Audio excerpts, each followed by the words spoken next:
Kit Darby, president of Aviation Information Resources and former United Airlines pilot, joins us now. First of all, Kit, thank you for joining us. I want to ask you, as a pilot, what do you make of this whole situation that the hijacker didn't have access to the cockpit but was still able to divert the airplane? Did the pilot do the right thing here? Well, the security system that has the cockpit door closed and locked worked, so the hijacker didn't get into the cockpit. That's good news. Of course, the pilots are left dealing with information over the interphone from flight attendants in the back about what's going on. Ever since 9/11, we've had this wrestling match between, we used to say, you know, cooperate and take the guy where he wants to go, nobody will be harmed. Today, we don't always know that to be true, so it's a very difficult analysis from the pilot's point of view. Is there a threat to the passengers? Is there a threat to the airplane? It's not just a verbal threat. He is wearing what appears to be a suicide vest. No one is trained really to evaluate how realistic that is, but certainly a scare.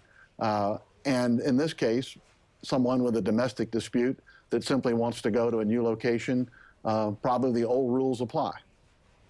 Kit, as you mentioned, this is a dicey situation. We do know officials have said that the man's suicide belt was fake.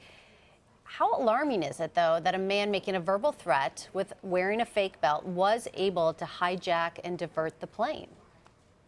Well, it's confusing, I guess, but clearly, to me, the right procedures were followed. I mean, it could be real, a threat to passengers in the airplane. The guy instructions have to be followed. It's not just a verbal threat. He's wearing something that appears to be an explosive vest. One thing that came up right away when I heard this happen this morning was the fact that we should be a little concerned, it seems, with Egypt's aviation security. We've had this incident now, and then you had the bombing of a jet over the Sinai Peninsula back in October. Do you think we need to be concerned?